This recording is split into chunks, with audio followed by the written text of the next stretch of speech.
अस्सलाम वालेकुम। आज हम क्लास 10 का chapter number 14 environmental chemistry atmosphere part 1 atmosphere इसके बारे में डिस्कस करेंगे। जैसा कि हमने जब 9th क्लास की केमिस्ट्री पढ़ी थी तो ब्रांचेस ऑफ केमिस्ट्री में हमने पढ़ा था कि केमिस्ट्री की एक ब्रांच एनवायरमेंटल केमिस्ट्री होती है जिसमें हम एनवायरनमेंट से रिलेटेड सारी बातों को डिस्कस करते हैं। जैसा कि इस चैप्टर में हम एनवायरमेंटल केमिस्ट्री में हम एटमॉस्फेयर के बारे में डिस्कस करेंगे। एक तो तीन चीज़ें होती हैं, एक तो वाटर आ जाता है, एक सॉइल आ जाता है, एक एयर आ जाती है। इसमें एटमॉस्फेयर एनवायरमेंटल केमिस्ट्री में हम इन तीन चीज़ों को मोस्टली ज़्यादातर डिस्कस करते हैं कि जैसे कि सॉइल एरोजन वगैरह, सॉइल में पोल्यूशन किस तरीके से आता है, उसके बाद एयर पोल्यूशन किस तरीके से होता है, उसके बाद वाटर पोल्यूशन किस तरीके से होता है, और वाटर जैसे कि एसिड रेन वगैरह आ जाती है। एटमॉस्फेयर में एसिड रेन को, ग्लोबल वार्मिंग को हम डिस्कस करते हैं। उसके बाद क्लोरोफ्लोरोकार्बन हो गई, ओजोन डिप्लीशन हो रही है, यानी ओजोन लेयर जो है वो टूट रही है, उससे क्या नुकसान हो रहे हैं। और ओजोन लेयर जो होती है ये दरमियान में आसमान में मौजूद होती है, तो एटमॉस्फेयर में, तो इसका फ़ायदे क्या है, बेनिफिट्स क्या हैं।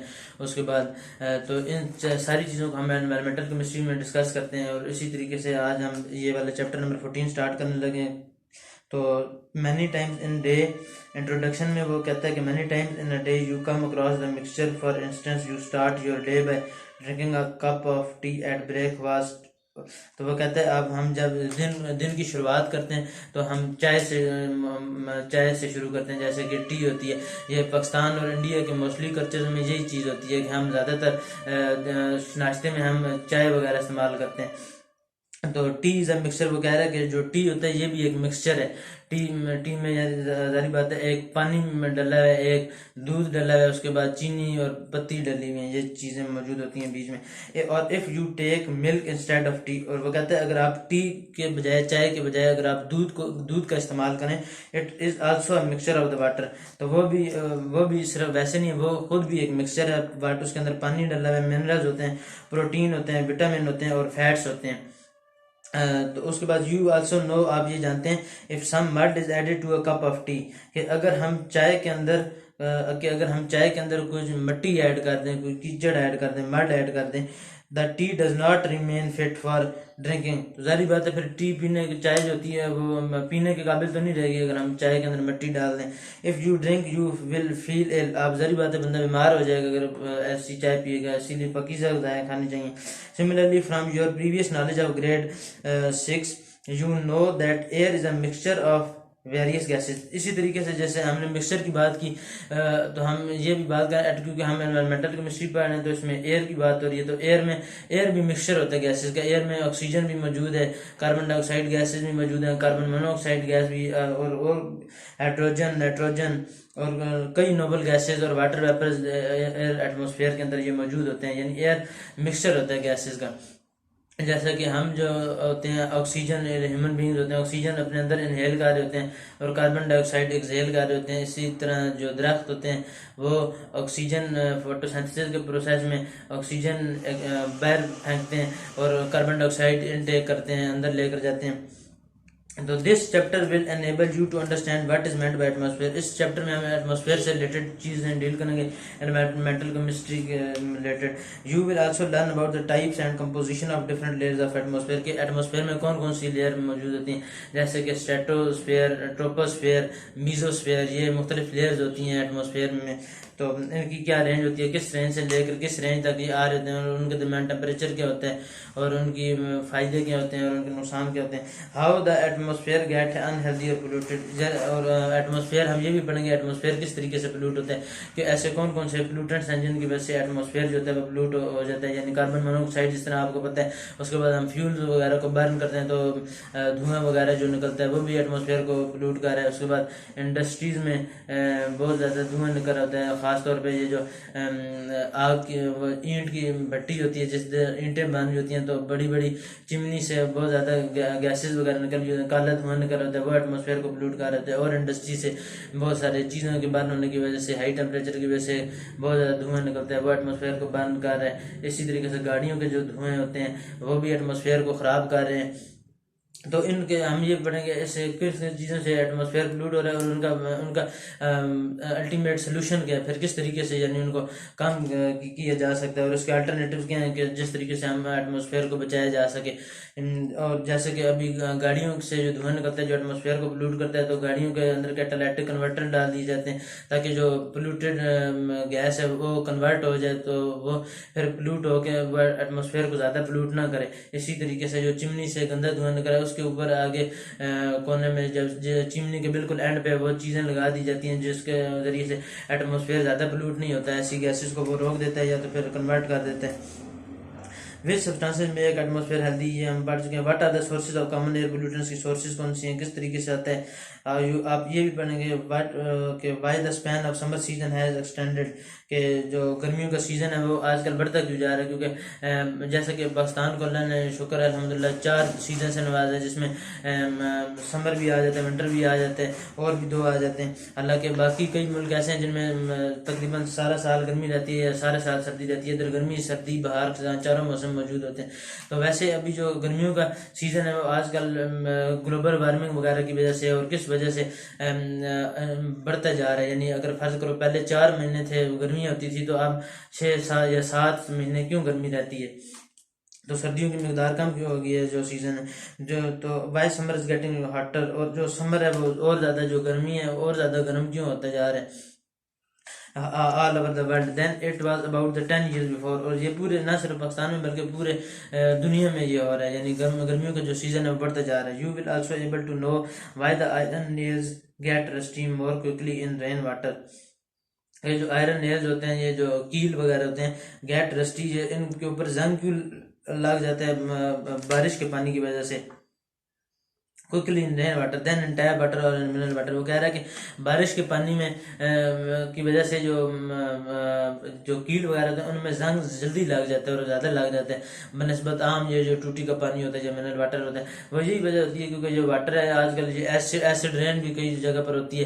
तो दरमियान में जो इंडस्ट्रीज वगैरह से केमिकल निकल रहे हैं या वैसे ही हवा के अंदर जो क्या मौजूद हैं कार्बन मोनोऑक्साइड वगैरह गैसेज मौजूद हैं, तो ऊपर से जब वाटर आता है तो इन कार्बन डाइऑक्साइड के साथ कार्बन मोनोऑक्साइड के साथ रिएक्ट करके तो कार्बोनिक एसिड बना देता है। तो ये वाला पानी जब कार्बन डाइऑक्साइड और कार्बन मोनोऑक्साइड और वाटर मिलते हैं, तो वाटर और कार्बन मोनोऑक्साइड तो H2CO ये CO3 कर लेते हैं, H2 कार्बोनिक एसिड बन जाता है। ये तो कार्बन डाइऑक्साइड वाटर मिलकर कार्बोनिक एसिड बना देते हैं, तो ये भी हार्मफुल है। इसी तरीके से sulphur dioxide plus water, sulphur trioxide plus water, तो ये H2SO4 बना देते हैं। तो जब ये कार्बन डाइऑक्साइड और वाटर मिलकर कार्बोनिक एसिड बना देते हैं, सल्फर डाइऑक्साइड और वाटर ये सल्फ्यूरिक एसिड बना देते हैं। ये जो सल्फर डाइऑक्साइड है ये किधर से आती है, ये सल्फर डाइऑक्साइड और ऑक्सीजन आपस में रिएक्ट करके ये बना देते हैं। तो इससे ये जारी बात है पानी में अब जब कार्बोनिक एसिड भी मौजूद होगा और सल्फ्यूरिक, क्योंकि हवा में तो ये मौजूद है, तो जब बारिश होगी ऊपर से पानी आएगा वो इसके साथ रिएक्ट करके ये बना देगा। तो ये जारी बात है फिर ये कार्बोनिक एसिड सल्फ्यूरिक एसिड जैसे जैसे नीचे आएंगे पानी बारिश के पानी के साथ साथ, तो फिर ये जो कैल्शियम स्टोन होता है, ये लाइम स्टोन होता है, ये जो चून होते हैं, इनको भी नुकसान पहुँचाते हैं। तो इस तरीके से ये एसिड रेन की वजह से ये वाला ज़्यादा नुकसान होते हैं। अब आ जाती है chemistry of troposphere and stratosphere, green house effect, global warming as result in climate change की वजह से green house climate global warming हो रही है, यानी अल्टीमेटली ग्लोबल पूरे वर्ल्ड में वार्मिंग हो रही है ज़्यादा। उसके बाद हवा के अब उन्होंने कंपोजिशन दी हुई है ड्राई एयर में, जैसे हमने बात की थी कि एयर जो होती है वो मिक्सचर ऑफ गैसेज है, यानी एयर में बहुत सारी गैसेज मौजूद होती हैं जिनमें आर्गन मौजूद है, carbon dioxide, neon, helium, methane, krypton, hydrogen, यानी कई चीज़ें ऐसी होती हैं जो कि हमें नज़र नहीं आ रही होती लेकिन वो मौजूद होती हैं। जैसे जिन वगैरह होते हैं वो हमें नज़र नहीं आते लेकिन नज़री बात है वो मौजूद होते हैं। तो और भी कई ऐसी चीज़ें हैं जो हमें नज़र नहीं आती लेकिन वो मौजूद होती हैं। इसी तरह देखें आर्गन जो होता है, उसके बाद हवा में भी हमें आर्गन तो नहीं नज़र आ रही, कार्बन डाइऑक्साइड भी, लेकिन ये मौजूद होती हैं, हमें आंख से नहीं देख सकते। कार्बन डाइऑक्साइड, नियॉन मौजूद होती है, हीलियम मौजूद होती है, उसके बाद मीथेन मौजूद होती है, क्रिप्टॉन मौजूद होती है, इनकी सारों की परसेंटेज दी हुई है, कुछ ज़्यादा मकदार में कुछ कम मकदार में। उसके बाद नाइट्रोजन होती है, ये 78% मौजूद होती है सारों से ज़्यादा। ये MCQs में भी पूछा जा सकता है कि सारों से ज़्यादा कौन सी गैस मौजूद होती है, तो ये 78% है। और जो सारों से कम है वो मौजूद होती है हाइड्रोजन, वो 0.00005 परसेंटेज बाय वॉल्यूम मौजूद होती है। और ऑक्सीजन जो होती है वो 21% मौजूद होती है हवा में। और बाकी गैसेज होती हैं। Beside gases there are very small water vapour, ये हवा में जारी बात है, वो कह रहा है कि वाटर वेपर भी मौजूद होती है, क्योंकि हवा पूरी की पूरी खुश्क नहीं होती, थोड़ी बहुत नमी होती है। क्योंकि अगर वाटर वेपर बीच में मौजूद ना हो तो अल्लाह ने एक ऐसा निज़ाम बनाया हुआ है कि हर इंसान की ज़रूरत का अल्लाह ने इंतज़ाम किया है कि वाटर अगर बिल्कुल वाटर वेपर हवा में मौजूद ना हो तो बिल्कुल खुश्की हो जाए हवा में, तो खुश्की से फिर कई बीमारियाँ लग जाती हैं हवा की खुश्की में, इसलिए नमी हवा के अंदर होना ज़रूरी है। तो ये इसी नमी की वजह से ये वाटर वेपर जारी बात मौजूद होते हैं, इसी से नमी होती है हवा में। तो there is a little water vapour water in the air over the desert, वो कह रहा है कि there is a little water, बहुत कम वाटर होता है हवा में डेजर्ट में, जिधर सहरा वगैरह होते हैं, डेजर्ट होते हैं।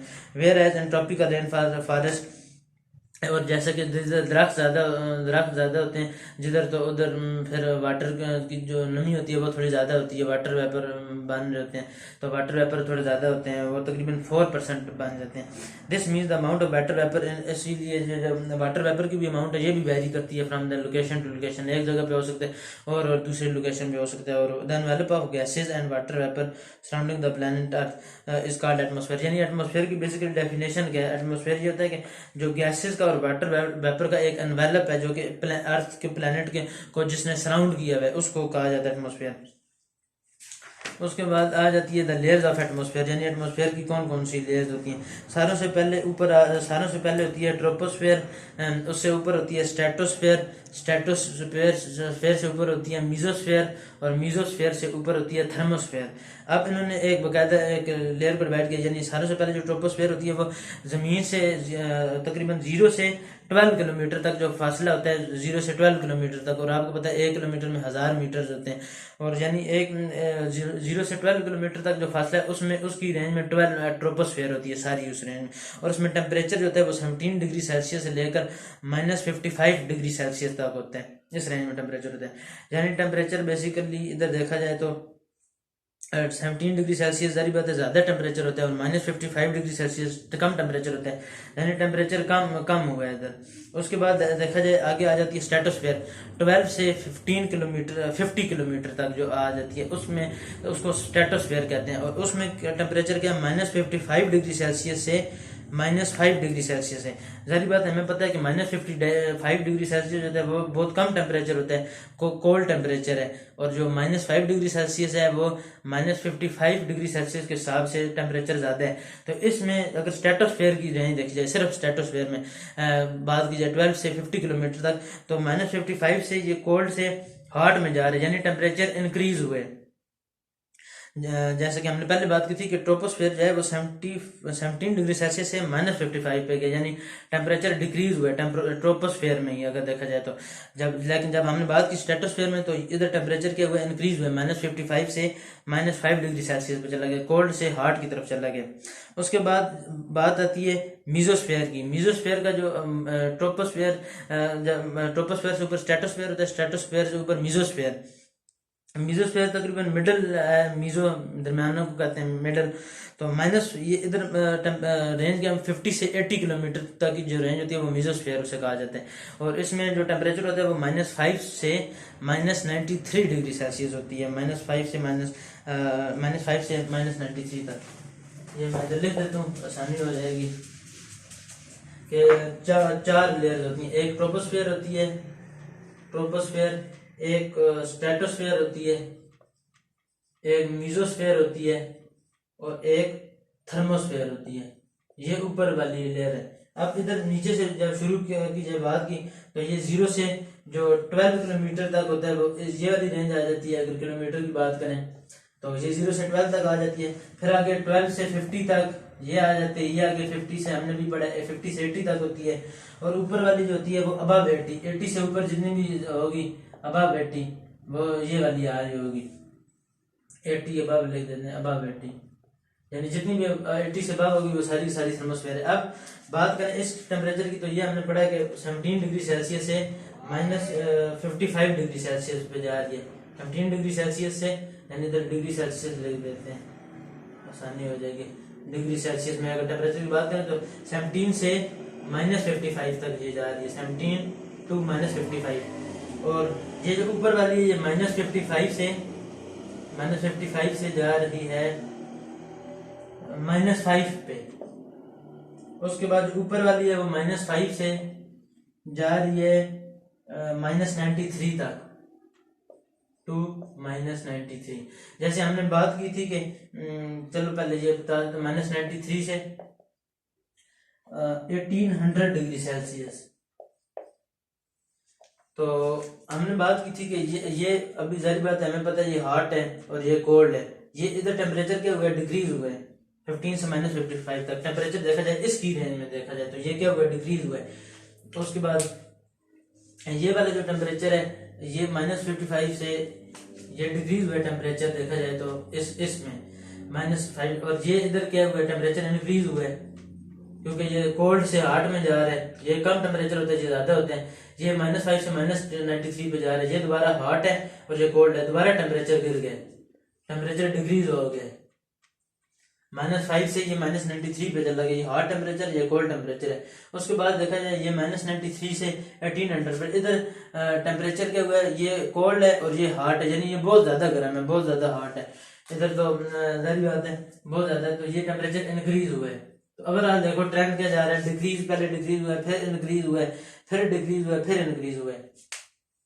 ये तो सिर्फ इन अलग-अलग लेयर्स के, यानी इस लेयर के अंदर जो देखा जाए तो ये टेम्परेचर जो है वो डिक्रीज हुआ है, यानी इसमें जो होता है। लेकिन ओवरऑल देखा जाए कि नीचे से ऊपर क्या जा रहा है, टेम्परेचर कम हो रहा है या ज्यादा हो रहा है, तो उस हिसाब से देखा जाए तो ये ओवरऑल ये 17 से 5 तक है। तो देखा जाए तो टेम्परेचर हॉट से कोल्ड की तरफ चला गया, यानी ऊपर थोड़ी सी ठंड है देखा जाए तो। उसके बाद दोबारा देखा जाए तो -93 तक गया, यानी और कम हुआ है, यानी टेम्परेचर इधर ठंडा हुआ है थोड़ा सा, इधर थोड़ा ओवरऑल देखा जाए तो इसमें जो है 17 से -55 तक है, तो इसमें -55 से -5 तक है।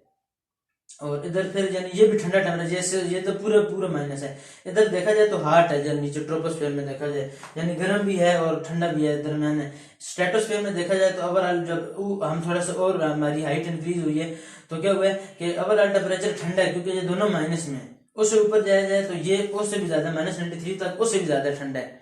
और उससे ऊपर जब जाया जाए तो फिर हॉट शुरू हो जाता है देखा जाए, यानी ओवरऑल इधर से जब हम इन दो लेयर में टेम्परेचर ठंडा है, नीचे हॉट है और ऊपर सबसे ज्यादा हॉट है। ये आपको समझ आ गई होगी।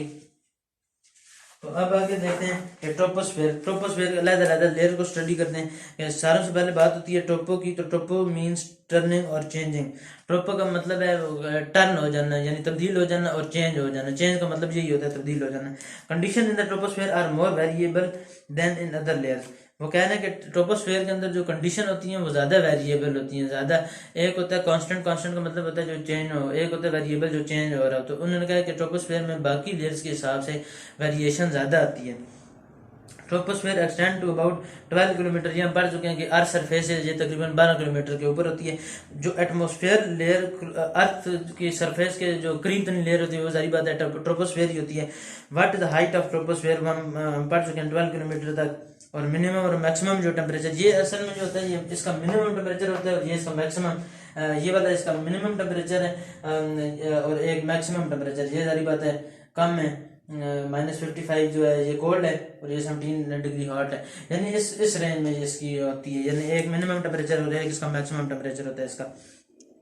Troposphere contains most of the mass, troposphere में जो मैस होता है वो तकरीबन 80% होता है एटमॉस्फेयर का, यानी ज्यादातर 80% इसका मैस होता है वो ट्रोपोस्फेयर के अंदर होता है, एटमॉस्फेयर का जो मैस है।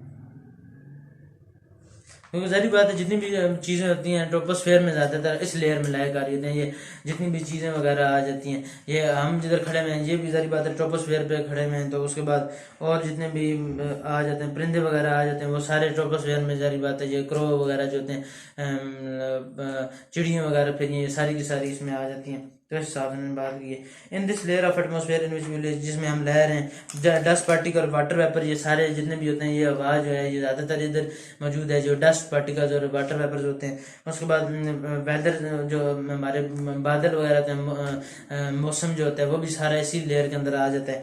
मोस्ट ऑफ द क्लाउड्स और जो बादल होते हैं वो भी इधर बने। उसके बाद एयरक्राफ्ट जो फ्लाई कर रहे होते हैं, जहाज वगैरह, वो भी इधर कर रहे होते हैं। जैसे जैसे ट्रोपोस्फेयर का अल्टीट्यूड बढ़ता जाता है, अल्टीट्यूड का मतलब होता है height, the temperature decreases from the 17 से टू -55, ये बढ़ चुके हैं ऑन एवरेज। यानी ये नीचे जो होता है वो जैसे जैसे हम ऊपर जाते जाते हैं तो ये 17 से -55 पे चला जा रहा है, यानी टेम्परेचर बेसिकली ठंडा होता जा रहा है। इधर गर्मी है, जैसे जैसे हम ऊपर जाते जाते हैं वो टेम्परेचर ठंडा होता जाता है, -55 पे चला जाएगा on average for every 1 kilometre increase in altitude. वो कह रहा है कि अगर हम एवरेज की बात करें कि जब 1 किलोमीटर हाइट बढ़ती है तो एयर जो होती है वो 6.5 डिग्री सेल्सियस ठंडी हो जाती है, कूल हो जाती है। तो उसके बाद स्ट्रेटोस्फेयर की बात होती है। इसकी एक रीज़न ये भी शायद हो सकती है कि एयर क्यों कूल होती है, क्योंकि जब सूरज की रोशनी होती है वो डायरेक्ट पहले ज़मीन पर पड़ती है। तो हमने देखा होगा अगर सिर्फ बिल्कुल धूप होती है, बाहर सड़क के ऊपर जाकर आप हाथ लगाएं तो जारी बात है गर्म होगी, वो डायरेक्ट आके जो सन रेज होती हैं वो ज़मीन के ऊपर पड़ी हैं। तो जैसे जब उसके बाद दोबारा जब ज़मीन से वापस आएंगी तो वो थोड़ी बहुत रिफ्लेक्ट हो जाएंगी, और हो सकता है वो जारी बात है सन रेज रिफ्लेक्ट तो नहीं है इसके साथ टकरा कर, लेकिन हो सकता है वो ठंडी उसकी ज़मीन के ऊपर सारी गर्मी जब आ गई तो वो वापस जब जाएगी तो ठंडी हो जाएगी। और वैसे एक और भी बात होती है कि जब वार्म लेयर होती हैं वो ऊपर उठती हैं, तो नीचे से जो वार्म लेयर होती हैं वो ऊपर उठती हैं, नीचे से फिर कोल्ड लेयर जो समुद्रों से जब वाटर वेपर्स बनते हैं तो समुद्र से जो बादल बनते हैं, हवा जो ऊपर उठती है जो ठंडी होती है वो आगे मूव करती है, और जो गर्म लेयर उठती है होती है फिर वो ऊपर उठ जाती है। फिर इस तरीके से प्रोसेस होता है। अब जो ऊपर एक ठंडी हवा आती है, गर्म हवा आती है, एक उनमें से एक जो होती है वो इस तरह जब समुद्र से आकर इस तरह आती है, एक जगह से दूसरी जगह मूव करती है, तो नीचे वाली जो हवा होती है वो फिर ऊपर उठती है, वो फिर आगे चली जाती है। इस तरीके से ये होता है इनका प्रोसेस। तो स्ट्रेटो मीन्स वो आगे आएगा ये एनवायरनमेंट में, जब बारिश का चीज़ पढ़ेंगे एनवायरनमेंट में यही चीज़ हमने पढ़नी आगे। द सेकंड लेयर, जब हमारे पास दूसरी लेयर हो जाती है वो स्ट्रेटोस्फेयर होती है। The second layer as one moves up from the earth surface, जब जो दूसरी लेयर होती है जब as move up from the earth surface, जब ऊपर हम ज़मीन के ऊपर जाते हैं तो हमारे पास ट्रोपोस्फेयर जो उससे जो ऊपर वाली लेयर आती है वो स्ट्रेटोस्फेयर की आती है। द स्ट्रेटोस्फेयर जो होती है वो तकरीबन 50, हमने बात की थी कि जो वैल्यू होती है वो 0 से 12 होती है, तो दूसरी जारी बात है हम बात करें तो ये 12 से लेकर 50 किलोमीटर तक होती है अर्थ सरफेस पे। स्ट्रेटो मीन्स लेयर और स्प्रेड आउट। जैसे हमने ट्रोपो का पढ़ा था कि इसका मतलब होता है तब्दील होना, चेंज होना, तो स्ट्रेटो का मतलब होता है लेयर और स्प्रेड आउट, फैल जाना। एक तो लेयर है, लेयर जो आम लेयर है, दूसरा इसका मतलब है स्प्रेड आउट, फैल जाना। तो ये जो स्ट्रेटोस्फेयर होती है ये एमसीक्यूज में भी पूछा जा सकता है कि स्ट्रेटो का क्या मतलब होता है, what is the height of stratosphere, इसकी क्या हाइट होती है, वो हम पढ़ चुके हैं, 50 किलोमीटर तक होती है। The lower stratosphere is cold, यानी वो कह रहा है कि अब जो लोअर स्ट्रेटोस्फेयर है वो तकरीबन कोल्ड होता है, वो ठंडा होता है। अब हम थोड़ा सा ऊपर चलेंगे। पहले हमने देखा कि इस इधर तक जब हम रहते हैं तो हमारे पास टेम्परेचर क्या होते हैं कि टेम्परेचर नीचे से पहले 17 था, फिर 17 से -55 तक चले, जैसे हम और ऊपर गए ठंडा हो गया। फिर उसने कहा है कि स्ट्रेटोस्फेयर में जो नीचे वाला हिस्सा होता है स्ट्रेटोस्फेयर का वो थोड़ा ठंडा होता है, -55 डिग्री सेल्सियस तक होता है। और जब हम थोड़ा सा ऊपर जाते जाते हैं तो फिर थोड़ा गर्म होती जाता है, -5 डिग्री सेल्सियस पे चला जाता है। तो ये थोड़ा गर्म हो गए। But upper stratosphere warmer than lower stratosphere, यानी वो जी बात करें कि जो अपर वाला स्ट्रेटोस्फेयर है वो थोड़ा वार्म है नीचे वाले से। This layer contain little water vapour, इसमें थोड़े बहुत ही वाटर वेपर्स होते हैं थोड़ी अमाउंट में। Interesting information about this layer is contain the maximum amount of the ozone about 10 parts पर मिलियन। वो कह रहे हैं सारों से अहम बात होती है और ये एमसीक्यू में भी पूछी जा सकती है जो इसमें लिखने वाली है कि स्ट्रेटोस्फेयर में सारों से जो अहम बात है वो ये होती है कि इसके अंदर ओजोन लेयर की ज़्यादा अमाउंट मौजूद होती है, तकरीबन 10 पार्ट्स पर मिलियन। तो ओजोन का एक तो फायदा ये होती है कि जो हार्मफुल लेयर जो कि अगर ओजोन लेयर ना होती तो जो हार्मफुल रेज होती हैं, जो सन रेज होती हैं वो आकर हमें हमारे हाथों पर लगती तो हम कैंसर वगैरह हो सकता है, स्किन कैंसर और कई बीमारियां स्किन की लग सकती थी, डिजीज। लेकिन इस ओजोन लेयर क्या करती है कि जो सन की हार्मफुल लेयर होती हैं वो एब्जॉर्ब कर लेते हैं, ऑब्जॉर्ब कर लेती है, और जो नीचे होती हैं जो तो फिर वो वाली लेयर रेज आती हैं सन की, वो वाली रेज आती हैं जो कि ज़्यादा हार्मफुल नहीं होती, तो इसलिए हमें कैंसर वगैरह नहीं हो रहा और ये वाली चीज़ें नहीं होती। अब आस्ते आस्ते क्या होता जा रहा है कि ओजोन डिप्लीशन वो आगे आएगी, वो कई ऐसी वजूहत होती हैं जिनकी वजह से ओजोन डिप्लीट होती है, तो ओजोन के अंदर होल बनता जा रहा है, जिसकी वजह से वो जो सन रेज होती है हार्मफुल वो हमारे पास अंदर नीचे ओजोन लेयर को के होल को क्रॉस करके नीचे आ रही हैं, तो जिनकी वजह से स्किन की बीमारियां और स्किन डिजीज वगैरह फिर लग जाती हैं। तो this the presence of the ozone responsible for the rise in temperature in stratosphere. वो कह रहे हैं ओजोन का जो टेम्परेचर जो बढ़ा है -55 से 5 तक, वो इसी ओजोन लेयर की वजह से ही बढ़ा है, क्योंकि मैंने बात की, सारी बात है, टेम्परेचर तो बढ़ेगा क्योंकि वो सन की रेज को एब्जॉर्ब जो कर रही है। The presence of the ozone responsible, ozone से बस ये मैं बता चुका हूँ कि हमें यूवी अल्ट्रावायलेट रेज से बचाती हैं, जो कि हार्मफुल इफेक्ट होते हैं अल्ट्रावायलेट रेज के, उसके harmful effect. When ozone absorb energy from the sun, जब ओजोन सन से एनर्जी को एब्जॉर्ब कर लेती है, the energy is converted into heat warming the air. तो वो जो सन, जारी बात है, हमने ये भी पढ़ा है कि एनर्जी जो होती है इज निदर बी क्रिएटेड नर बी डिस्ट्रॉयड, यानी वो but transfer from the one form into another form, यानी एक जगह से दूसरी जगह पे चली जाती है, कन्वर्ट हो जाती है। हीट एनर्जी है तो केमिकल में कन्वर्ट हो जाएगी, केमिकल है तो मैकेनिकल में कन्वर्ट हो जाएगी, लेकिन वो एनर्जी ना बनती है ना डिस्ट्रॉय होती है, लेकिन ये सिर्फ कन्वर्ट होती रहती है। तो उसके बाद ये वो यही कह रहा है कि जो ओजोन लेयर ने जो एनर्जी एब्जॉर्ब की है सन से, वो फिर क्या कन्वर्ट हो जाती है, हीट के अंदर कन्वर्ट हो जाती है, और जिसकी वजह से फिर हवा जो होती है वो गर्म हो जाती है स्ट्रेटोस्फीयर की। The ozone layer protect the living things on the earth from danger temperature valleys from. ये मैं बता चुका हूँ कि जारी बात है, ओजोन लेयर होती है वो हमें बचाती है, मुझे लिखा है ओजोन लेयर में हार्मफुल इफेक्ट से बचाती है। उससे ऊपर वाली जो लेयर है वो मीजोस्फीयर आ जाती है, मिडल लेयर जो हमने पढ़ा था 50 से 80 किलोमीटर तक होती है, और इसका जो टेम्परेचर होता है वो -5 से -93 तक आ जाता है। यानी इसमें अब क्या होता है कि टेम्परेचर फिर क्या, पहले हम नीचे थे टेम्परेचर गर्म था, वो थोड़ा सा ऊपर गया टेम्परेचर ठंडा हो गया, फिर टेम्परेचर ठंडे से फिर गर्म हो गया टेम्परेचर, फिर गर्म से और ज़्यादा ठंडा हो गया। ये वाली मीजोस्फीयर में टेम्परेचर डिक्रीज हुआ, टेम्परेचर ठंडा हो गया, यानी हम और ऊपर चले गए, ओजोन लेयर से थोड़ी सी ऊपर चले गए, तो उधर क्या हो गया, टेम्परेचर ठंडा हो गया। वो यही उसने बताया है कि ये मीजो का मतलब होता है मिडल, दरमियाना। सो मीजोस्फीयर मिडल लेयर होती है एटमॉस्फेयर की, और इससे ड्रॉप इन टेम्परेचर में मुमताज हुआ, टेम्परेचर कम हुआ, ड्रॉप इन टेम्परेचर ऑब्जर्व हुआ। इन outer mesosphere temperature approaches -93, temperature जो होता है वो -93 तक चला जाता है, बहुत ज़्यादा कोल्ड हो जाता है, ठंडा हो जाता है। ये वाली जो लेयर होती है protect the earth surface from being hit by most meteorites. और ये वाली जो अब एमसीक्यूज में भी कुछ, जैसे हमने पढ़ा था कि स्ट्रेटोस्फीयर में जो सारों से मोस्ट इंपॉर्टेंट थिंग है वो ये होती है कि उसमें ओजोन लेयर मौजूद होती है। इसी तरीके से ये जो मीजोस्फीयर है, इसकी एक इम्पॉर्टेंट बात यह है कि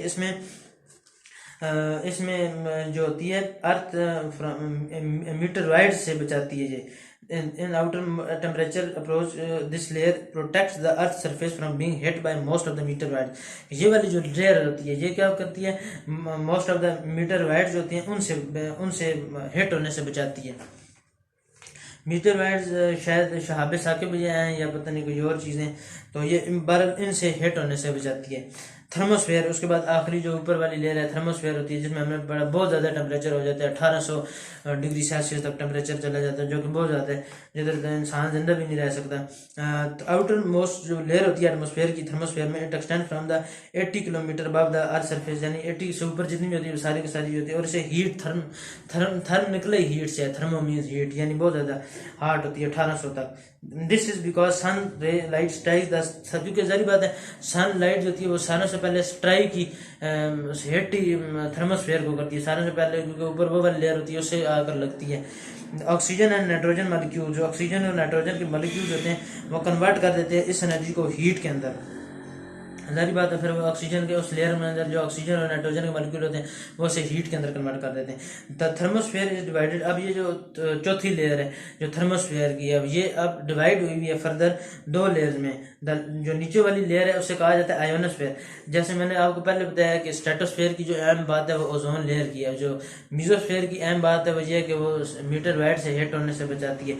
इसी तरीके से जो थर्मोस्फेयर है इसकी जो अहम बात है वो ये है कि इसके अंदर 2 लेयर मौजूद होती हैं, जिसने कहा जाता है ionosphere, extend from the 80 to 400 kilometre. यानी ये एमसीक्यूज में भी और शॉर्ट में पूछा जा सकता है कि आयोनोस्फेयर किस लेयर का हिस्सा है, तो ये मीजोस्फेयर का हिस्सा है या स्ट्रेटोस्फेयर, तो हमें पता चल रहा है ये थर्मोस्फेयर की 2 लेयर है। आयोनोस्फेयर जो होती है ये थर्मोस्फेयर की लेयर है जो कि 80 से 400 किलोमीटर तक जाती है, और above the surface of the earth यानी अर्थ की सरफेस के ऊपर जो 80 से जो 400 किलोमीटर तक फासले 80 किलोमीटर से 400 किलोमीटर तक जा, तो वो आयोनोस्फीयर में आ जाती है। The outer layer of thermosphere is exosphere, और उससे जो ऊपर होती है यानी जो 400 से आगे 1000 में जितनी मर्जी दूर जाते जाओ तो वो सारी की सारी एक्सोस्फीयर में आती है। यानी इसके दो हिस्से हैं, एक आयोनोस्फीयर और एक्सोस्फीयर। 1000 आगे एक डू यू नो में लिखा हुआ है, ये डब्बे बना हुआ होता है, ये इंपॉर्टेंट इंफॉर्मेशन होती हैं, इंटरेस्टिंग इन्फॉर्मेशन होती है। इसने लिखा हुआ है कि इन नॉर्दर्न हेमिस्फीयर में ब्रिलियंट लाइट जो होती है, और अगर आपके पास यही बुक है नेशनल बुक फाउंडेशन की 10th क्लास की केमिस्ट्री की, नेशनल बुक फाउंडेशन की, तो उसके पेज नंबर 111 में यानी 111 पेज में चैप्टर नंबर 14 जो है, इसमें नीचे डब्बा बना होगा, डू यू नो लिखा होगा, उसमें लिखा है अरोरा बोरियलिस नॉर्दर्न हेमिस्फीयर में ब्रिलियंट लाइट डिस्प्लेज, जो कि फिगर में शोन की गई है, अकर इन आयोनोस्फीयर। ये आयोनोस्फीयर के अंदर एक ब्रिलियंट लाइट आती है। ब्रिलियंट लाइट डिस्प्लेज एक लाइट की तरह अच्छी सी एक लाइट डिस्प्ले हुई भी होती है। This light displays are called aurora borealis, या आप नेट से भी सर्च करते हैं अरोरा बोरियलिस जो होती है। ये लाइट डिस्प्लेज को अरोरा बोरियलिस जो लाइट वाज़े नज़र आ रही होती है, जिस तरह हम कहते हैं कि एक तो हम कहते हैं ना ये जो रेनबो होती है, एक तो ये वाली रेनबो शायद और होती है, वो तो रेनबो और होती है, ये जो बारिश होती है तो बाल बन जाती है, ये 7 कलर वगैरह आ रहे हैं। इसी तरीके से कोई लाइट डिस्प्लेज होती है, उनका नाम है अरोरा बोरियलिस। ये are caused by the particles, किस वजह से होती है? These are called by particles from the sun that enter the ionosphere near the poles. ये इस वजह से होती है कि जो सन की वो लाइट जो आयोनोस्फीयर में पोल्स के करीब से दाखिल हो रही होती है, ये उस वजह से होती है। These particles strike atom in the ionosphere. ये पार्टिकल्स जो होते हैं ये फिर पार्टिकल्स फ्रॉम द सन, ये इसलिए होती है, ये सन के जो पार्टिकल्स होते हैं, सन के फ्रॉम द पार्टिकल जो पार्टिकल जो सन से आ रहे होते हैं, सूरज से आ रहे होते हैं, जो कि आयोनोस्फीयर में दाखिल हो रहे होते हैं पोल से। These particles strike atom in the atmosphere. ये फिर जो पार्टिकल होते हैं जो सूरज से आ रहे होते हैं, ये स्ट्राइक द एटम्स, ये उन एटम्स को स्ट्राइक करते हैं जो कि आयोनोस्फीयर के अंदर मौजूद होते हैं। फर्ज करो मैं कहता हूँ कि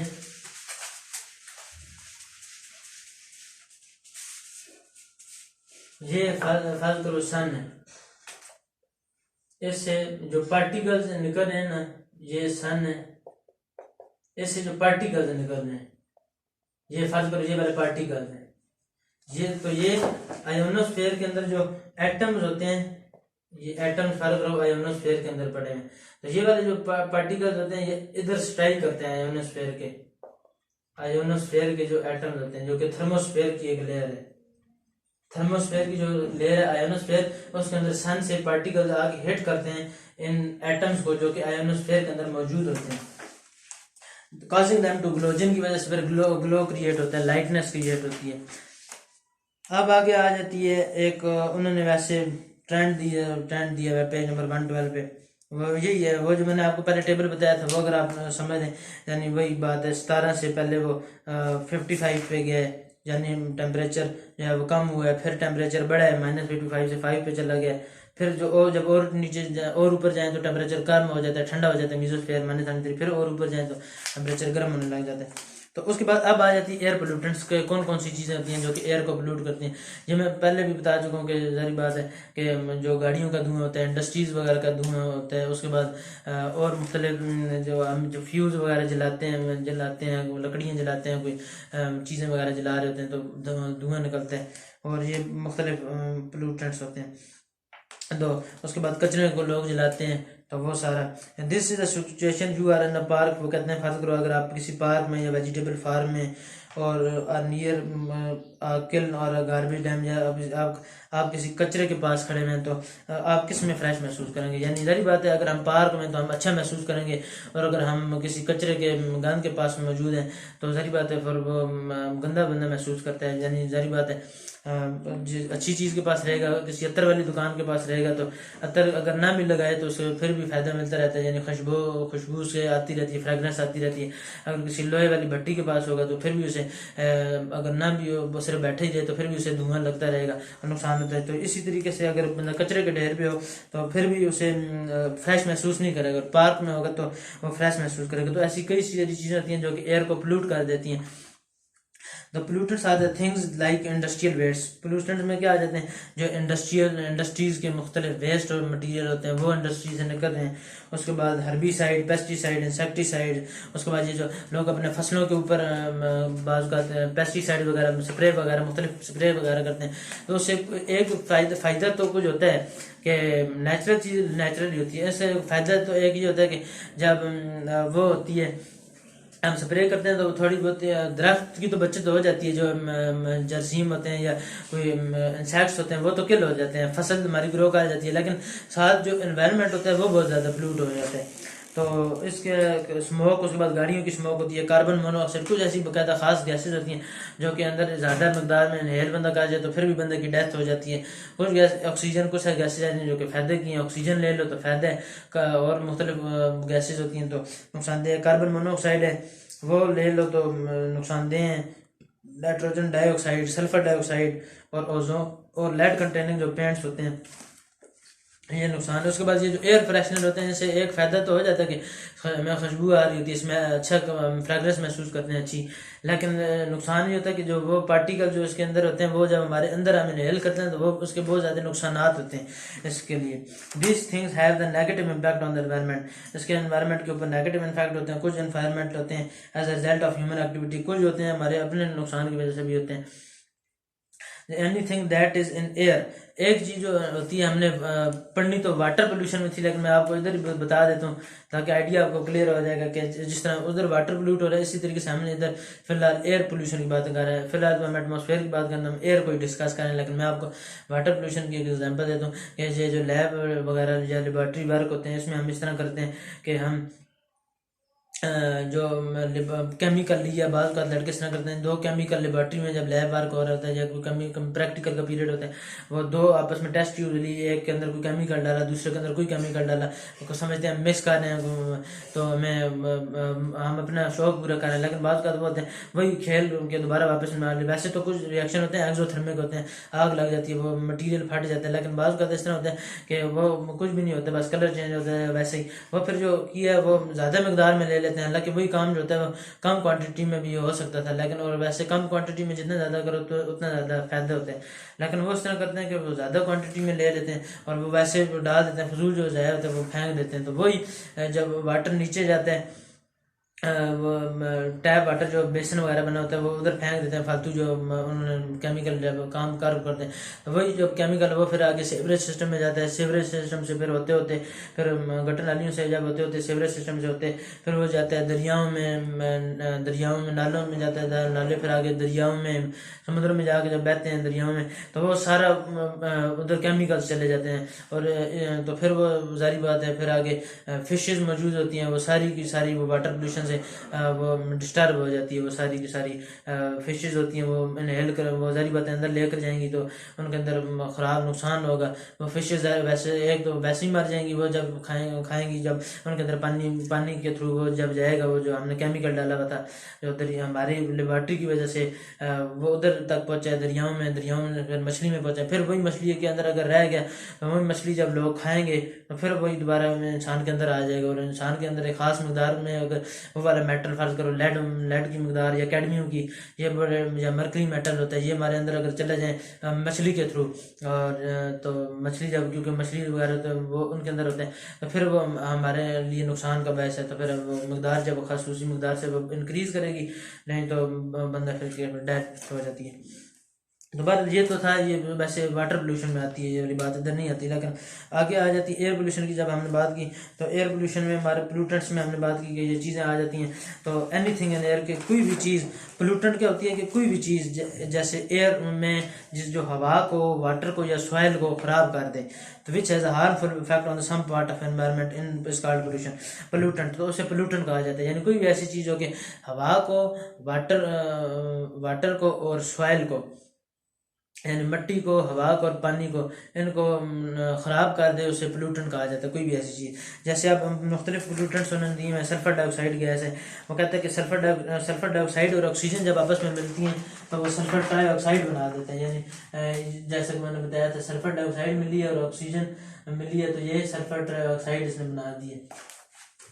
तो ये बेसिकली क्या होता है कि यू हैव नोटिस, आपने देखा होगा कि जो कलर होता है सिल्क क्लोथ्स का वो फेड्स अवे, वो चला जाता है if left in open air for a week और सो।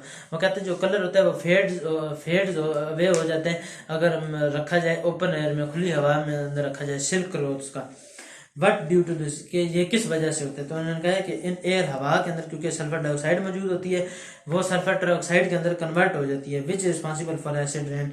तो जो कोई एसिड रेन के अंदर मौजूद होती है ये यानी सल्फर डाइऑक्साइड की वजह से ही होगी, क्योंकि अंदर उन्होंने जिक्र किया sulphur dioxide in is readily absorbed in the respiratory system, कि जो सल्फर डाइऑक्साइड होती है वो अब्जॉर्ब हो जाती है रेस्पिरेटरी सिस्टम के अंदर। हमारे जो रेस्पिरेटरी का निज़ाम है, हमारे अंदर फेफड़ों का निज़ाम है, सांस लेने का इनहेल एक्सहेल का निज़ाम, क्योंकि हम कंटिन्यूसली सांस अंदर सांस आ रहा है सांस जा रहा है, तो ये सारा हार्ट जो फंक्शन कर रहा है, ऑक्सीजनेशन डी ऑक्सीजनेशन हो रही होती है ब्लड की, तो ऑक्सीजन अंदर जा रही है, कार्बन डाइऑक्साइड बाहर जा रही है, हम चीज़ें अंदर ले जा रही हैं। अब सारी बात है हम ऑक्सीजन तो अंदर ले जा रहे हैं, लेकिन साथ साथ जब सांस हमारी आ रही है तो साथ और मकदार में और भी कई गैसेज हमारे अंदर जा रही होती हैं। जैसा कि अगर हम हमारे अंदर इधर हम लकड़ी जलाते हैं तो जो गैसेज निकलेंगी सारी बात है वो हमारे अंदर भी जा रही होंगी सांस के थ्रू, तो सल्फर डाइऑक्साइड इसी तरीके से हमारे अंदर चली जाती है, तो वो नुकसान पहुंचाती है, इरिटेंट होती है और aggravate the symptoms of suffer from asthma.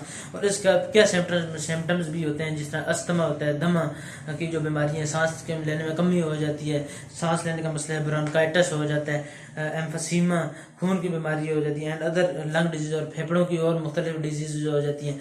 तो ये सारी की सारी इसी सल्फर डाइऑक्साइड के सिम्टम्स की वजह से अगर हम अंदर ले कर जाएँ।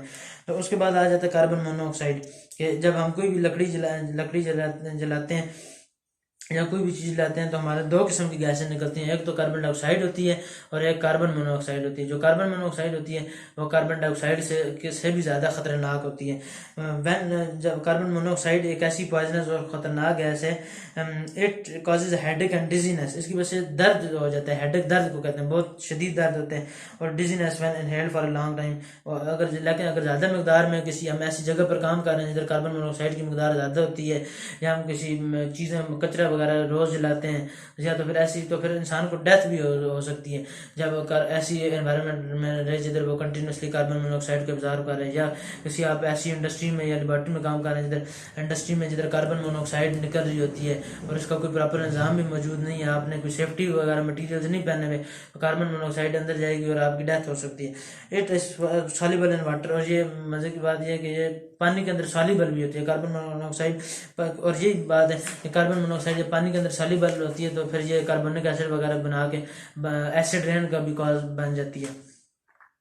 बहरहाल आगे carbon dioxide is not an air pollutant, और ये आपस में रिलेट भी कर रहे हैं। जब एनवायरनमेंट पोल्यूट होगा तो सिर्फ ये नहीं कि एटमोसफेयर एयर ही पोल्यूट होगी, जब एयर पोल्यूट होगी तो वाटर ऑटोमेटिकली पोल्यूट हो जाएगा, क्योंकि जैसे कि हमने बात की कि और जब वाटर पोल्यूट होगा तो जारी बात है सॉइल भी पोल्यूट होगा। तो ये इनकी आपस में रिलेशन किस तरीके से, वो इस तरीके से कि फर्ज करो कि आपकी एयर जो होती है वो पोल्यूट हुई हुई है, तो एयर में जारी बात है ये गैसेज मौजूद है, कार्बन मोनोऑक्साइड होगी, जैसे कि एसिड रेन की मैंने बात की थी, हवा के अंदर आपके मौजूद है, कार्बन मोनोऑक्साइड भी मौजूद है। वैसे आगे टॉपिक आ रहा है एसिड रेन का, लेकिन चलो आपका आइडिया क्लियर हो जाएगा। ये कार्बन मोनोऑक्साइड मौजूद है, ये वाटर के अंदर सॉल्युबल है, तो कार्बन डाइऑक्साइड बना देती है वैसे, तो ये कार्बोनिक एसिड वैसे बन रहे हैं। और आगे सल्फर डाइऑक्साइड है, ये वाटर से जब हवा के अंदर सल्फर डाइऑक्साइड मौजूद है तो एयर पोल्यूट होगी। ठीक है, आपने इधर से मटेरियल भेजा, क्योंकि इन्होंने लिखा हुआ भी है कि कार्बन और ऑक्सीजन जब आपस में मिलती है तो कार्बन डाइऑक्साइड बना देती है। तो कार्बन की जब ज़्यादा मकदार मौजूद कार्बन की जब ज़्यादा मकदार मौजूद हो तो कार्बन ऑक्सीजन की जब ज़्यादा मकदार मौजूद हो कार्बन डाइऑक्साइड बना देती है, ऑक्सीजन की जब ज़्यादा मकदार मौजूद हो तो कार्बन डाइऑक्साइड बन जाएगी, और ऑक्सीजन की अगर कम मकदार मौजूद हो, लिमिटेड मौजूद हो, तो ये कार्बन मोनोऑक्साइड बना देगी। तो ये जब एक्सेस में मौजूद हो तो कार्बन डाइऑक्साइड बना देगी, अगर ऑक्सीजन एक्सेस में मौजूद है, अगर लिमिट मौजूद है तो कार्बन मोनोऑक्साइड बना देगी। बहरहाल कार्बन मोनोऑक्साइड फिर ऑक्सीजन से रिएक्ट कर कार्बन डाइऑक्साइड बनाती है और वाटर से मिलकर कार्बोनिक एसिड।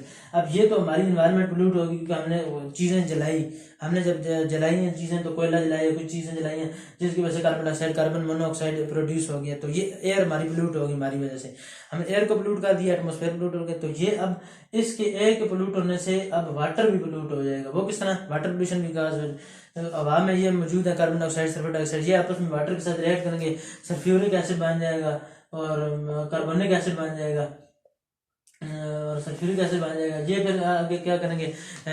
सल्फ्यूरिक एसिड और जब ये होंगे सल्फर डाइऑक्साइड इधर आती है, तो तब सारी बात बैलेंस हो जाता है। तो ये फिर आगे वाटर ऊपर से जो हवा आएगी, बारिश आएगी, वो सारी की सारी सल्फ्यूरिक एसिड और कार्बन डाइऑक्साइड को, कार्बोनिक एसिड और सल्फ्यूरिक एसिड को लेकर आएगी।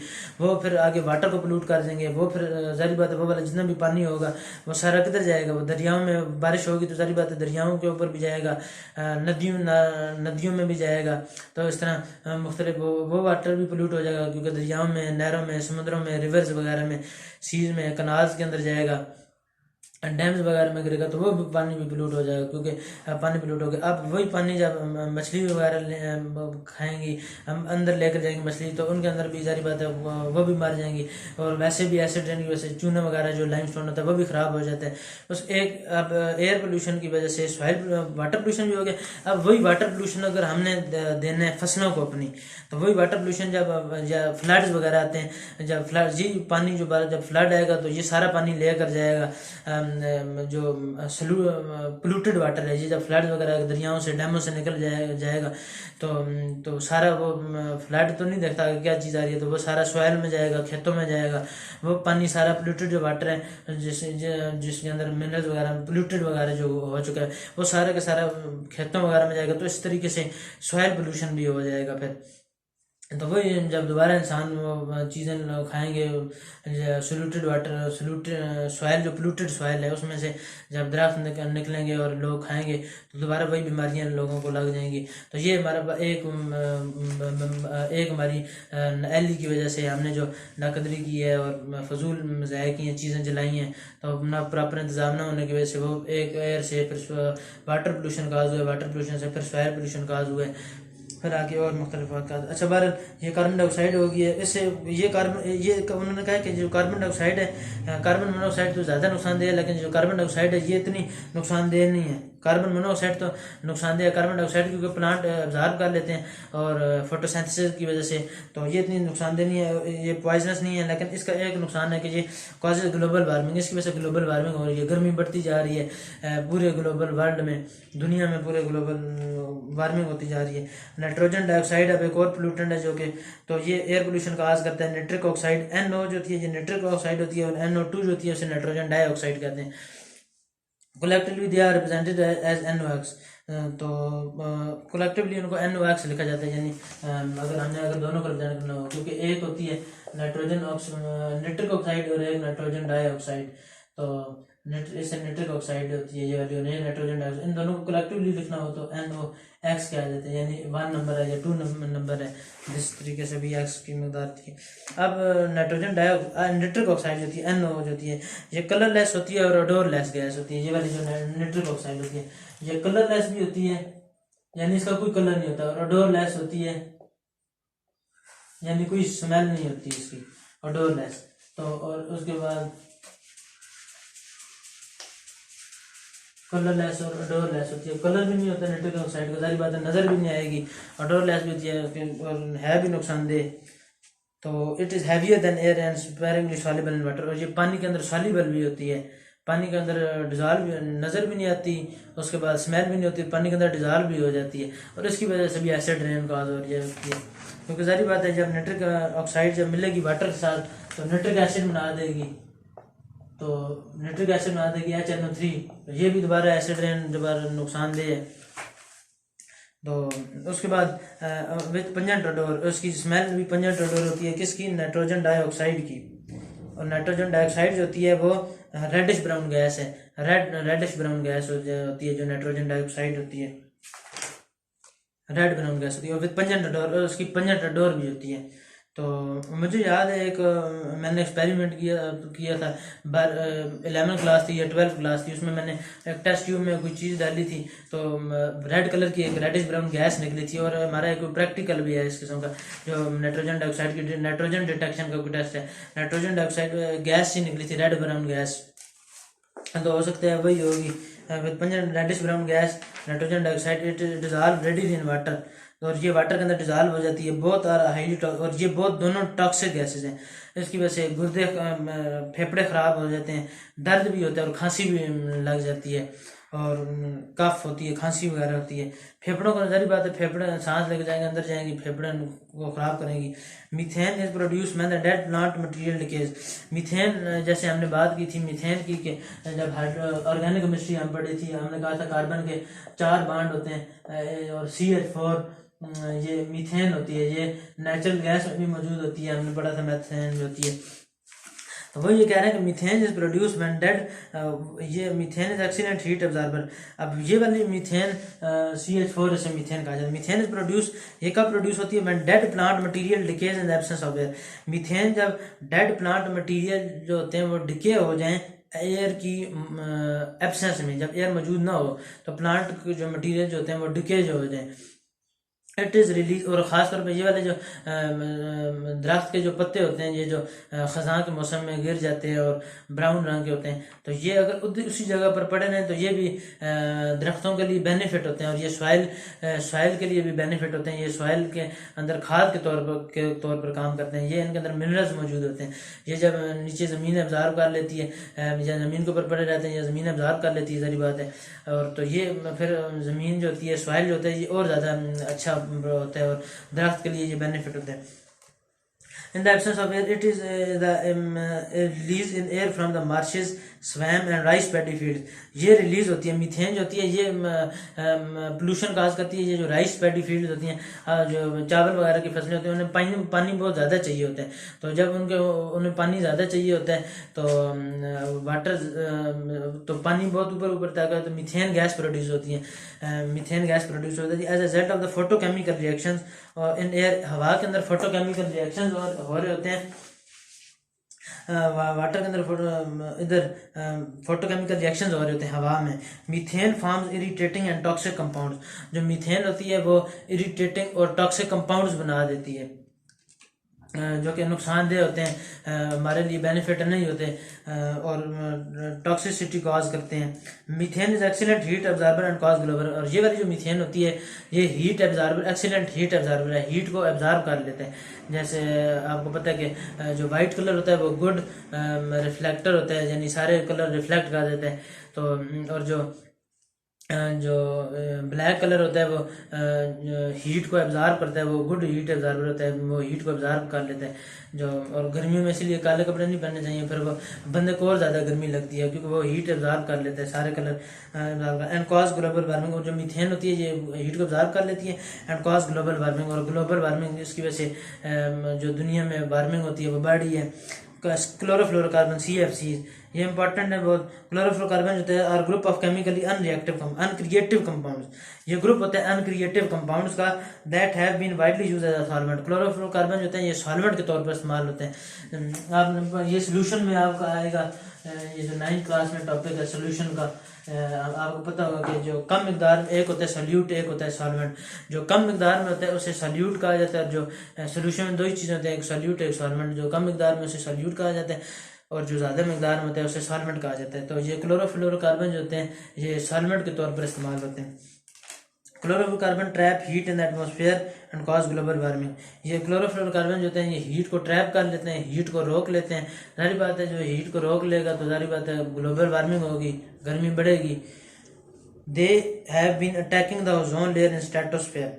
अब आगे ये ओजोन डिप्लीशन आ रही है, जैसे मैंने पहले आपको कहा था कि स्ट्रेटोस्फेयर के अंदर ओजोन लेयर मौजूद होती है, जो कि ओजोन लेयर मौजूद होती है जो कि हार्मफुल UV रेज को रोक लेती है, तो जो हमें हमारी स्किन के कैंसर से हमें बचाती है। लेकिन ओजोन लेयर की कुछ वजूहत हैं जिनकी वजह से डिप्लीशन काज हो रही है, ओजोन लेयर में होल क्रिएट हो रहा है। जैसे मैंने पहले बताया था आपको तो उसके ये वाली जो कैसी कौन सी चीज़ होती है, ये क्लोरोफ्लोरोकार्बन होती है, जिसकी वजह से ओजोन डिप्लीट हो रही है। इसकी वजह से ये ओजोन लेयर के अंदर होल क्रिएट कर रही है, ये जो होती है क्लोरोफ्लोरोकार्बन। और ओजोन होल का मतलब ये नहीं है, एक जगह मैंने ये भी पढ़ा था, ओजोन होल का मतलब ये नहीं है कि उधर बिल्कुल ओजोन का होल सुराख बांध रहे हैं।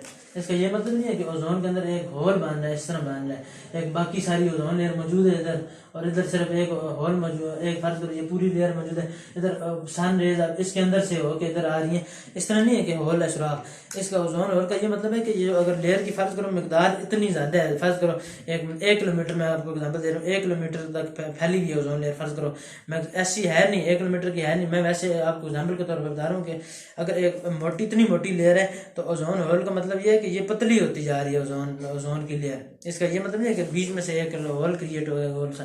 बहरहाल इसमें कितनी हकीकत है ये तो उन्हीं का काम है जो ऐसे इनके ऊपर ज़्यादा स्टडी कर रहे हैं डिटेल से। बहरहाल एक इन्फॉर्मेशन आई थी, मैंने कहा था दे दूँ। तो ये आगे ओजोन को डिप्लीट कर रहे हैं, और क्लोरोफ्लोरोकार्बन के और भी बहुत सारे नुकसान हैं। तो इसकी वजह से स्किन की एलर्जी हो जाती है। स्किन की आगे एलर्जी की टैबलेट्स तो मिलती हैं, जैसे कि सॉफ्टीन टैबलेट होगी, कैस्टीन टैबलेट होगी, ये स्किन की एलर्जी की टैबलेट होती हैं, पिरिटॉन वगैरह होगी। तो लेकिन ये जो क्लोरोफ्लोरोकार्बन होती हैं इनकी वजह से स्किन एलर्जी हो जाती है। ये डैमेज टू लिवर, ये जिगर को कहते हैं, जिगर में आपको पता है खून बनाते हैं, तो ये जिगर को डैमेज कर देती हैं। किडनीज, और हमारे अंदर 2 जिगर तो है नहीं कि एक अगर ख़त्म हो गया तो दूसरा बंदा जिंदा रह जाएगा। जिगर जब मर जाएगा तो जारी कार ख़त्म हो जाएगा तो बंदा मर जाता है। एंड किडनीज, गुर्दे, 2 गुर्दे मौजूद होते हैं इंसान के, बार किडनी को भी खराब कर, नर्वस सिस्टम को भी खराब कर देते हैं। Lead compound, lead compounds, lead PB को कहते हैं। Lead compound air come mainly due to the combustion of leaded petrol, यानी जब लेडेड पेट्रोल को जलाया जाता है, कंबशन की जाती है, तो तब ये लेड हवा के अंदर चला जाता है। और fuel using in the motor vehicles, combustion of the leaded petrol और फ्यूल, और या ऐसा फ्यूल जो कि मोटर गाड़ियों के अंदर इस्तेमाल हो रहा होता है, ऐसा फ्यूल जिसके अंदर लेड मौजूद हो, तो वो उसकी जब कंबशन की जाती है तो वो जारी बात है फिर एयर के अंदर फिर लेड आ जाते हैं, जिसकी वजह से पोल्यूशन काज होते हैं। और from the lead based paints, और ऐसे कुछ पेंट्स भी होते हैं, क्योंकि कुछ ऐसे पेंट्स होते हैं आपको पता है अगर वैसे डायरेक्ट जाने तो कलर आ जाते हैं, तो लेकिन थोड़ी देर बाद वो कलर ख़त्म हो जाएगा। तो इसीलिए जो पेंट वाली कंपनी होती हैं, जैसे मुख्तलिफ बर्गर पेंट हो गए और मुख्तलिफ पेंट्स वगैरह की कंपनी होती हैं, मुख्तलिफ किस्म के पेंट होते हैं। तो ये कुछ पेंट वाले ऐसे होते हैं कि अब बर्गर का तो मुझे नहीं पता, लेकिन कुछ पेंट वाले ऐसे होते हैं जो कि लेड वाले पेंट इस्तेमाल करते हैं। उनसे ये होते हैं फ़ायदे होते हैं, बाज़ बात ऐसे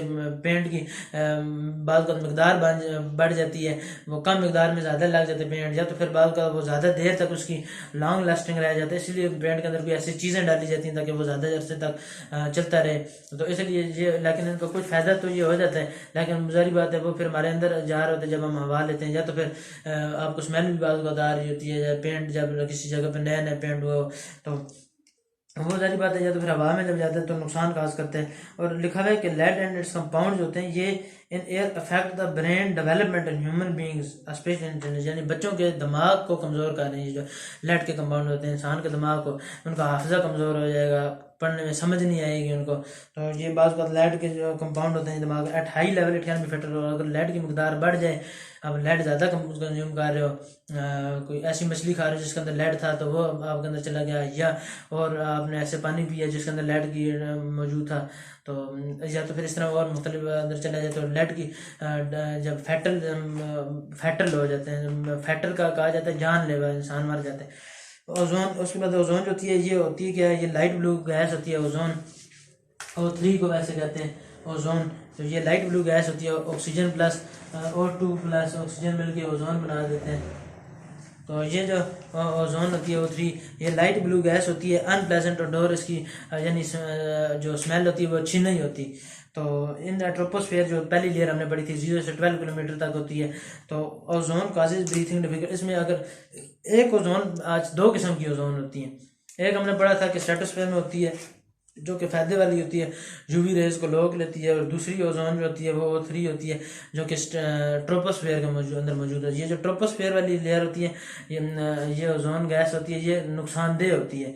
ये इसके वजह से फिर आई इरिटेशन होती है, आंखों में जलन होती है, हो जाती है, आंखों से पानी निकलने लग पड़ता है, आंखों की एलर्जी हो जाती है, अस्थमा दमे की बीमारी लग जाती है, सांस लेने में मसला हो जाता है, ब्रीथिंग की डिफ़िकल्टीज होती हैं।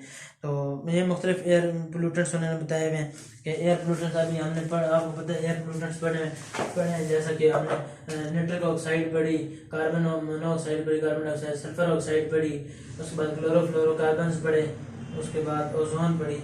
ये मुख्तलिफ होते हैं एयर पोल्यूटेंट्स। उसके बाद सोर्सेज ऑफ एयर पोल्यूटेंट्स, यानी एयर पोल्यूटेंट्स आते किधर से? तो air that contain the harmful particles, air जो कि एयर के अंदर हार्मफुल पार्टिकल्स मौजूद होते हैं, तो जाहिर बात है वो फिर गैस को पोल्यूट कर देते हैं, गैस को खराब कर। सम एयर पोल्यूटेंट्स अकर, कुछ एयर पोल्यूटेंट जो होते हैं वो नेचुरली तौर पर ही मौजूद होते हैं, लेकिन कुछ हमारी वजह से हम जो चीज़ें जला देते हैं कि वो तो प्रोड्यूस होते हैं, फिर नुकसान हो जाता है। कुछ जो नेचुरल मौजूद होते हैं वो क्या है, नेचुरल सोर्सेज से, वो क्या है, many natural processes are forest such as forest fires के, जो जंगलात में आग लग जाती है और उसके बाद उससे फिर सल्फर और नाइट्रोजन वगैरह निकलती है, ये इसलिए नुकसानदेह। एंड डस्ट स्टॉर्म्स, और जो डस्ट स्टॉर्म्स आते हैं वो रिलीज स्मोक, तूफान वगैरह आ जाते हैं, dust smoke, dust storms release smoke, उसकी वजह से धुआं निकलते हैं, डस्ट पार्टिकल्स, वो हवा के अंदर डस्ट पार्टिकल्स चले जाते हैं, टॉर्नेडो वगैरह। वोल्केनोज इमिट क्लाउड्स, वोल्केनोज से जो लावा निकलता है वो emit clouds of dust and poisonous gases निकलती हैं ऐश के जरिए से। Which gas is emitted by volcanoes, ऐसी कौन सी गैस है जो कि वोल्केनो से इमिट होती है? वो सल्फर वगैरह।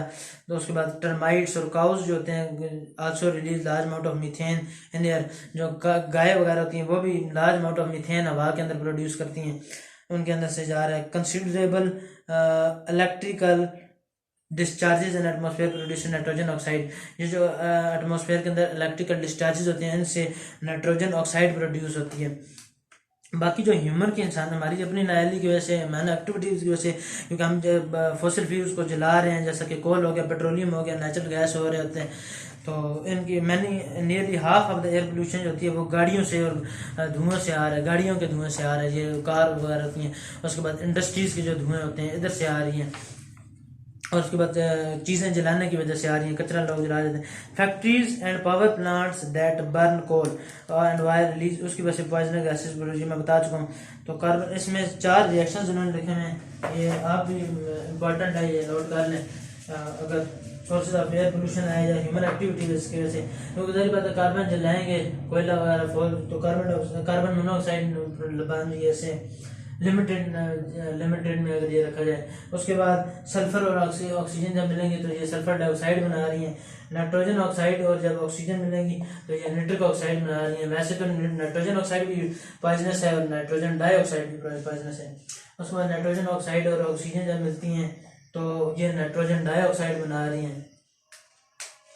तो ये भी नुकसानदेह हमने पढ़ा था दोनों के बारे में।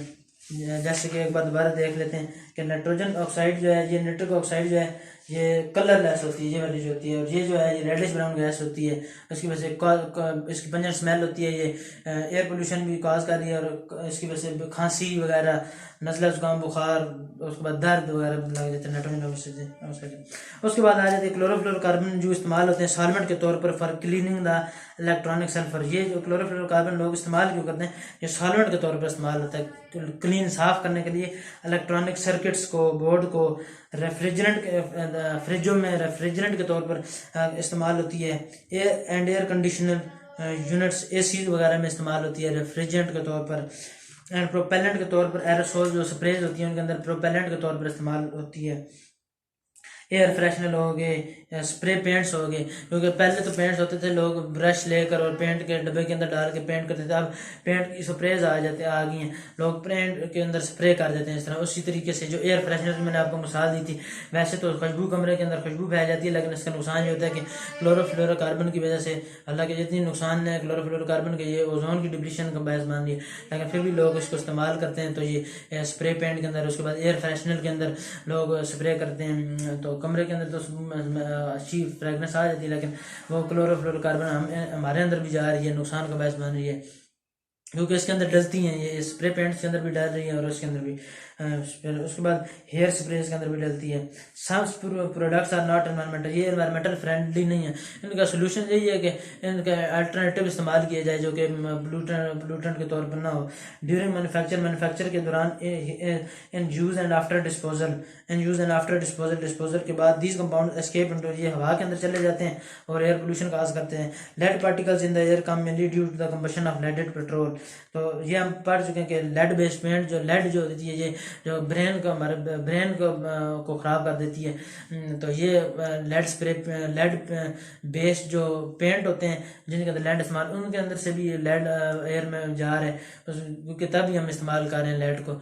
तो हम, क्योंकि हम इधर सोर्सेज ऑफ एयर पोल्यूशन पढ़ेंगे, एयर पोल्यूशन की सोर्सेज कौन कौन सी, हम किस वजह से एयर पोल्यूशन काज हो रहा है, क्योंकि यानी ये लेड है तो लेड हम किस जगह पर इस्तेमाल कर रहे हैं जिसकी वजह से हमारा नुकसान हो रहा है, तो और हमारी ज़रूरत क्या थी जिधर हम इस्तेमाल करें।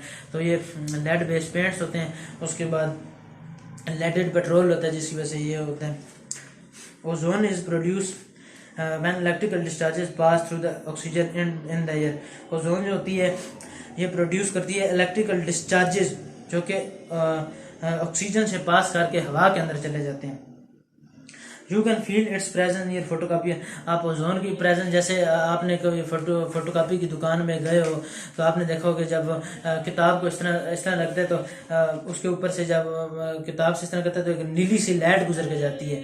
तो वो वाली जो नीली लाइट जो होती है वो वाली उसके ओजोन की होती है, क्योंकि इन्होंने लिखा हुआ है कि इट्स प्रेजेंस नियर फोटोकॉपी के नज़दीक इसकी प्रेजेंस को महसूस की जा सकती है और उसकी स्मेल भी हल्की सी में आ रही होती है। टेलीविजन सेट के करीब इलेक्ट्रिकल डिस्चार्जेस की मेरे ख्याल से उन्होंने बात की, इलेक्ट्रिकल डिस्चार्जेस उसके अंदर से प्रोड्यूस होते हैं तो वो ओजोन की वजह से हो रहे हैं। वो उस ब्लू लाइट का कि नहीं पता किस वजह से होती है, लेकिन बार उसकी प्रेजेंस फोटोकॉपी के नज़दीक होती है, क्योंकि जब वो इस तरह करते हैं तो एक नीली सी लाइट गुजरती है और हल्की सी स्मेल भी हमें आ रही होती है, इलेक्ट्रिकल डिस्चार्जेस वगैरह निकलते हैं। उसके बाद टेलीविजन सेट के नज़दीक जब टीवी के आगे बैठा होता भी, माइक्रोवेव ओवन के नज़दीक भी, and near other electrical equipment, जो इलेक्ट्रिकल की इक्विपमेंट है उसके नज़दीक ओजोन की इलेक्ट्रिकल डिस्चार्जेस को देखा जा सकता है। ओजोन उधर प्रोड्यूस होती है जब इलेक्ट्रिकल डिस्चार्ज, क्योंकि इसका फार्मूला ये है कि जब कोई भी ऑक्सीजन के अंदर इलेक्ट्रिकल डिस्चार्ज होगा तो ओजोन बन जाएगी। ये ऑक्सीजन मौजूद है, ऑक्सीजन तो जारी बात है हवा में हर जगह ही मौजूद है, तो ये ओजोन के अंदर इलेक्ट्रिकल डिस्चार्ज के थ्रू कन्वर्ट हो रही है, ऑक्सीजन जो है ओजोन के अंदर चली जाती है। अगर बैलेंस करना है तो 3 ऑक्सीजन जो है 2 ओजोन के मॉलिक्यूल के अंदर कन्वर्ट हो रहे हैं। तो show the effect produced by the air pollutants. उसके बाद आ जाती है, उन्होंने लिखा हुआ है कि एयर पोल्यूटेंट के आगे एक टेबल बना हुआ है, शोज एयर पोल्यूटेंट बने हुए हैं, उसके बाद साथ फिजिकल प्रॉपर्टीज आई हुई हैं, फिजिकल प्रॉपर्टीज और सोर्सेज कौन सी हैं, और उसके बाद हार्मफुल इफेक्ट कौन से हैं। एक हम डिस्कस कर लेते हैं, बाकी सारे उसी तरीके से हैं कि क्लोरोफ्लोरोकार्बन को चलो डिस्कस कर ले रहा है। ये वैसे हमने सारा डिस्कस कर लिया है, उन्होंने एक टेबल की फॉर्म में दे दी ताकि याद करने में आसानी हो। क्लोरोफ्लोरोकार्बन है तो वो क्या करती हैं, वो कलरलेस गैस है। तो तकरीबन ये चारों जो गैसेज हैं, कार्बन मोनोऑक्साइड बनी हुई है, अब नीचे सल्फर डाइऑक्साइड बनी हुई है, और ये अगर टेबल बनाओ, कार्बन मोनोऑक्साइड, सल्फर डाइऑक्साइड और oxide of the nitrogen, nitric oxide, chlorofluorocarbon और ये लेड कंपाउंड्स। उन्होंने तकरीबन ये भी कलरलेस है, ये भी कलरलेस है, ये भी कलरलेस है, ये भी कलरलेस है और ये भी कलरलेस है। ये आप एक इशारों के अंदर आ जाती है। लेकिन इसमें ये जो एक कलरलेस है, जो नाइट्रोजन ऑक्साइड होती है, नाइट्रोजन डाइऑक्साइड कलरलेस नहीं है, वो हमने बात की थी रेडिश ब्राउन गैस है। बाकी इसका अगर हम इस तरह ले देते हैं नाइट्रिक ऑक्साइड, ये कलरलेस है। अब बाकी ये पॉइजनस सॉलिड पार्टिकल है, बाकी ये सारी गैसेज हैं, और ये जो है ये सॉलिड पार्टिकल लेड जो होते हैं, ये मैं पैलेडियम ले गया था, करेक्शन करते हैं, ये लेड है, लेड ये सॉलिड पार्टिकल है, बाकी सारी ऊपर वाली गैसेज हैं। तो उनके सोर्सेज किधर से हैं, ये किधर से आ रही है, कार्बन मोनोऑक्साइड, ये हम चीज़ें जो जलाते हैं, सल्फर डाइऑक्साइड जो पावर स्टेशन होती हैं और इंडस्ट्री जो ऐसे फॉसिल फ्यूल इस्तेमाल कर रहे हैं, ऑक्साइड ऑफ द नाइट्रोजन जो होते हैं, ये exhaust fumes of motor vehicles है जो गाड़ियों से निकल रहे हैं। ये बाकी इनके सोर्सेज लिखे हुए हैं और इनके हार्मफुल इफेक्ट ये हम पढ़ चुके हैं। आगे आ जाती है ग्लोबल वार्मिंग, और अब हमारे 3 टॉपिक रह गए, एक ग्लोबल वार्मिंग रह गई, एक एसिड रेन रह गई और एक हमारा रह गया ओजोन की डिप्लीशन, ये वैसे हम पढ़ चुके हैं। ओजोन डिप्लीशन और एसिड रेन भी मैंने आपको बता दिया था, लेकिन ग्लोबल वार्मिंग पढ़ लेते हैं कि दिस और आगे पढ़ लेंगे कि the increase use of fossil fuels and deforestation have led to increase in level of the carbon dioxide in air. अच्छा, ये जो ग्लोबल वार्मिंग होती है ना, पेपर में अच्छे नंबर लेने का ये तरीका है कि ग्लोबल वार्मिंग की आप हेडिंग्स बना लें। जितने आप हेडिंग बनाएंगे उतने अच्छे नंबर आते हैं। कि ग्लोबल वार्मिंग की अगर आपने लिखनी है तो इधर डेफिनेशन ग्लोबल वार्मिंग, अगर आपको पेपर में टॉपिक आ जाता है ग्लोबल वार्मिंग, तो इधर आप डेफिनेशन लिखें सारों से पहले कि इसकी डेफिनेशन, फिर उसके आप अगर लिखें तो कॉजेज लिखें, किस कॉजेज की वजह से हो रही है, फिर उसके अफेक्ट एक्सप्लेनेशन लिखें, फिर फैक्ट की हेडिंग दे दें। ये आप आगे पीछे कर सकते हैं, एक्सप्लेनेशन पहले दे दें, कॉजेज और फैक्ट बाद में दे दें। यानी ये मैं वैसे एग्जांपल दे दूंगा कि आपको बताओ डेफिनेशन, कॉजेज, फैक्ट, एक्सप्लेनेशन। अगर केमिकल रिएक्शंस बीच में कोई आ रहे हैं तो केमिकल रिएक्शन आप दे सकते हैं। और प्रॉब्लम की वजह से कॉजेज फैक्ट, प्रॉब्लम्स, उसमें से प्रॉब्लम जो आ रहे हैं ग्लोबल वार्मिंग की वजह से और उनके सोल्यूशंस जो हैं वो क्या है। तो कौन कौन सी कॉजेज में आपकी आ जाते हैं, आपको यही तो पता होगा। कॉजेज में आपकी जितनी भी वो चीज़ें आ जाएंगी कॉजेज में। एक्सप्लेनेशन तो डेफिनेशन, तो इसकी जो सिंपल डेफिनेशन ग्लोबल एक्सप्लेनेशन में ये सारा जितने भी निचोड़ होते हैं एक्सप्लेनेशन, ग्लोबल वार्मिंग है क्या, किस वजह से हो रही है, वो सारी बेसिकली इसी में एक्सप्लेनेशन आ जाती है इसमें। और बाकी कॉज में हमने ये लिखना है कि ये हो किस वजह से रही है, किस गैसेज की वजह से, किस वजह से। इफेक्ट में लिखना है कि इसकी वजह से नुकसान फिर क्या हो रहे हैं। ये कॉजेज में ये हो किस वजह से रही है, इसमें गैसेज वगैरह आ जाएंगी, ह्यूमन एक्टिविटीज आ जाएंगी, किस वजह से हो रही है, वजह क्या, किस वजह से हो रही है, इसमें इसके नुकसान क्या हो रहे हैं, इसकी इफेक्ट क्या हो रहे होते हैं। फिर आगे ग्लोबल वार्मिंग के कोई पॉजिटिव इफेक्ट है तो वो भी आप दे सकते हैं, कोई नेगेटिव इफेक्ट है तो वो भी दे सकते हैं कि गर्मी की वजह से। तो ये इफेक्ट में सारे आ जाते हैं। प्रॉब्लम इसमें से फिर केमिकल रिएक्शन अगर कोई आ रहे हैं तो वो आप देख सकते हैं। तो ये तो अब हम जल्दी बढ़ते हैं कि increase in the use of fossil fuel के कॉज, इसमें फॉसिल फ्यूल्स आ जाते हैं।